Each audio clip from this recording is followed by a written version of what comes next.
not dependent on the left, was still a more disastrous government.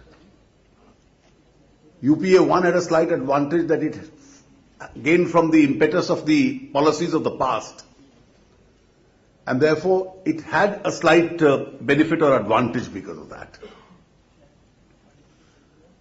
And I think it had a lot to do with the quality of leadership. It had a lot to do with who were influencing the decisions as far as the government was concerned. I have said this repeatedly, and I'd just like to briefly repeat this. The Prime Minister is always the pivotal person in governance. And I think the turning point of 1991 predominantly had to be credited to the then Prime Minister. He has to take a lot of flak on his shoulder. He must have the capacity to take criticism. He must have the capacity to mold the direction. He must have the capacity to support his ministers and back his ministers. But if the Prime Minister is too cautious and doesn't enjoy the last word in the government, the kind of situation which we have seen in the last 10 years is bound to take place. And therefore you had a situation where at one stage you had large projects mentioned at about 7 lakh crores which are pending, and you had an objection somewhere in the government from A or B, from the minister or from somebody else, and therefore the projects could not go through. The second impact of this was that you had a structure outside the government, and that structure outside the government was flagging issues which they thought were of legitimate social interest. And the entire government thought that the environment which this body had created, because of the influence of the chairperson of the body, the NAC, that political future depends on what is the segment of the voters that you can appease, rather than sound economic policies which would lay down a kind of a backbone for the growth of the economy in future. It is here that we underestimated the voters. We probably thought that if you have a social sector scheme, which is also beneficiary to a certain sections, that it's only these schemes which will make you win elections.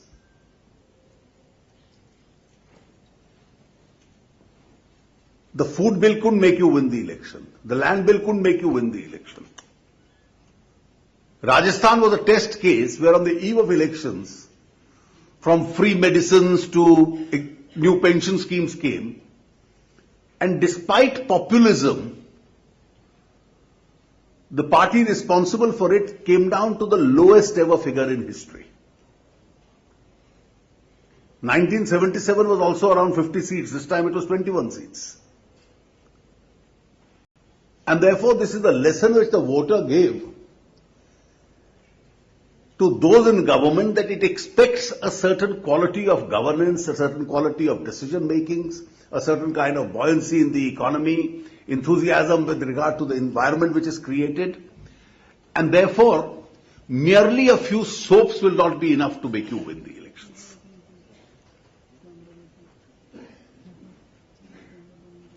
Now, bulk of the time got lost in this, and I think the third factor which directly impacted on this was issues relating to corruption. Now, I have always imagined, and I have raised this in Parliament, that in November, December 2007, when people were objecting to the spectrum allocation and the manner in which it was being done, the Prime Minister who had the last word had said, well, I stop it.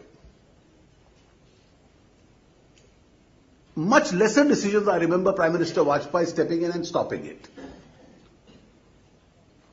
And therefore, what you did in relation to 3G, he had done in relation to 2G. When the entire coal block scam surfaced,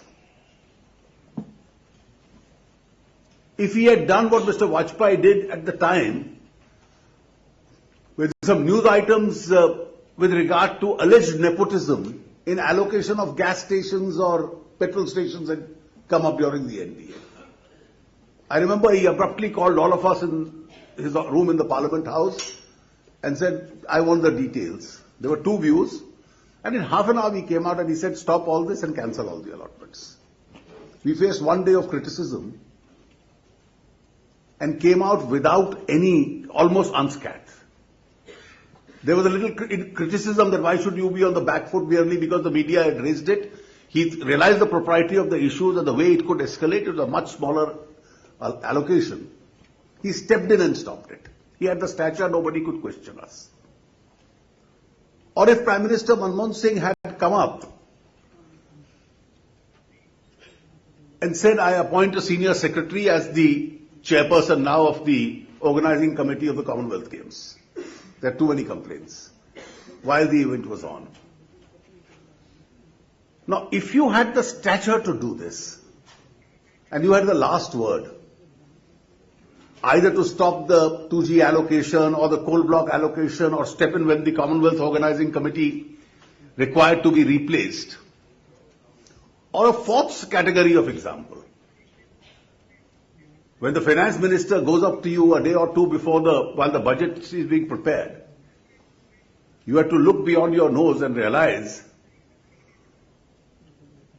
that putting retroactive taxation may well prove to be a defining moment as far as declining investments in India are concerned. Irrespective of the stature of your finance minister, could you have put in a word of caution and said, well, I would like to stop you on this? You know the subject as well, if not better than most people do. Or alternatively, let me give the fifth illustration.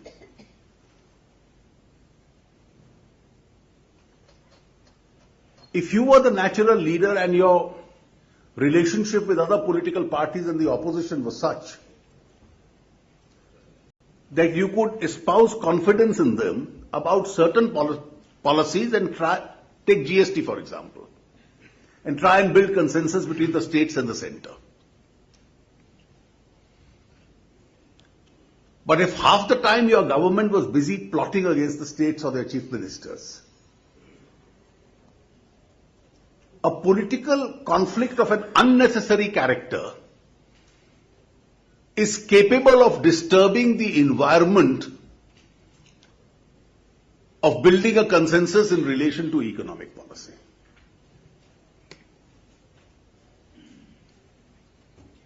I think these are the great lessons that I have learned from where we went wrong in the last few years. And therefore, when we look at the next government, what is it requires to be done? I do believe that there is not going to be a very large difference in terms of economic priority as far as India is concerned. You still have in the range of 30% of your people who live below poverty line. You have to be concerned with them. But the challenge from June onwards for the government which comes in is going to be, how do you change this environment which has built up in the last few years? The UPA had come in when Indian growth figures had started moving up. They came in with almost 8.5% growth rate. We are leaving behind a 4.5% approximately growth rate. And today you will require a government which will first have to establish its credibility amongst its domestic investors, amongst the international investors, and recreate the investment environment in India. It's only when you can recreate the investment environment, and that's the direction, you'll require a government which is slowly able to take your growth rates up. You'll require a government which has sufficient revenue, and that sufficient revenue comes only when it has growth rates, which can invest it in various infrastructural projects on its own or through a public-private partnership. It has sufficient money in its pocket so as to support its poverty alleviation schemes. And therefore, broadly, the Indian model which has come up in the last two and a half decades is you'll have to push up your growth rate, you'll have to generate private investment, both from within and outside the country. And it is this enriched government which spends these resources essentially on infrastructure, on poverty alleviation, of this kind, which are the sectors it's going to look at. Now, I do believe that merely because you raise the FDI limits, don't expect investment to just walk into the country. You'll have to create an environment of economic activity, you'll have to create an environment of profitability.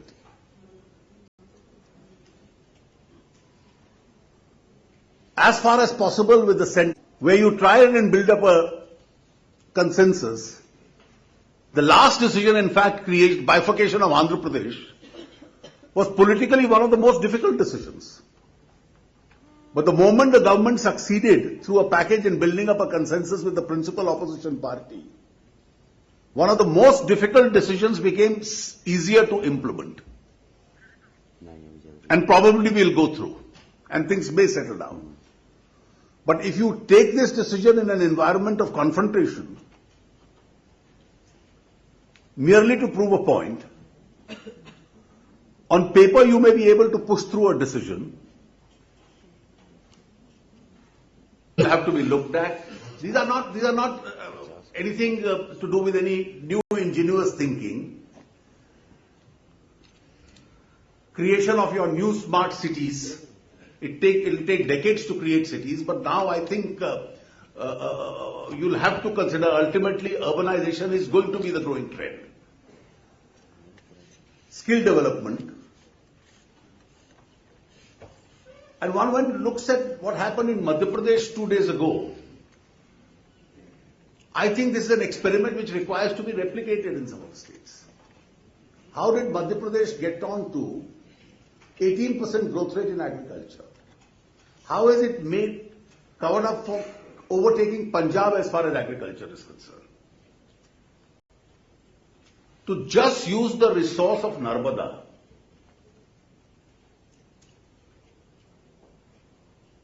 and when I speak of Narmada, Narmada got stalled for years together because some people who considered themselves well-meaning got it stalled by the Supreme Court. So the cost also went up by a few thousand crores. And today, the agricultural growth as far as Gujarat is concerned, it led to the connectivity of rivers within Gujarat. It's led to the connectivity of rivers now within Madhya Pradesh. Day before yesterday, they transferred the water from Narmada to the Shipra River. And the non-fertile area of land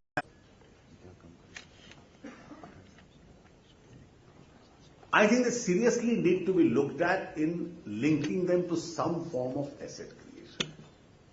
Per se, India will always require poverty alleviation scheme if you have around 30% of your people. Some states have been picked up and were being specially targeted for non-clearance of the projects.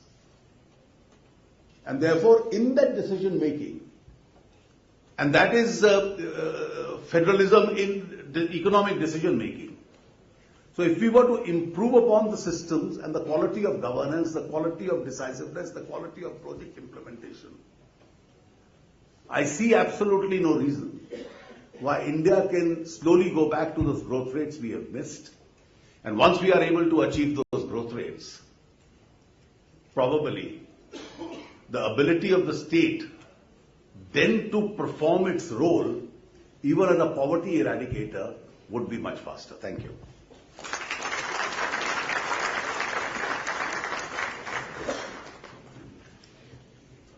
Thank you, Shri Jaitley ji, for a very inspiring speech. I think what you laid out was in fact quite a distinct framework for thinking about economic policy in India going forward, because as you highlighted, in many ways what we have to get right, that Shri Jaitley ji mentioned, one of them is the notion that if you look at the social welfare programs that we have right now, potentially they might transition more towards an asset creation type program, which are linked to creating assets in households, such as a tap, a toilet, and so on, as opposed to being generalized work programs. I think that's a very intriguing idea. And I think the second very intriguing idea is this notion that there be potentially a project unit which is headed up by the Prime Minister himself, working with, again, ministers and states to get projects of national importance done.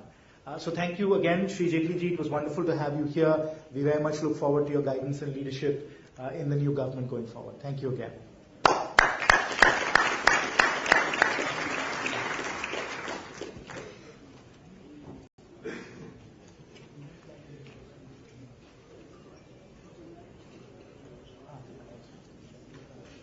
So I would now like to request each of the panelists for the first panel of today to come forward and take their seats. Professor Devroy, Professor Pandekar, Dr. Ranade, Mr. Gurcharan Das, and Mr. Vallabh Bansali and Amy Kasman. If you're all here, if you could just take your seats.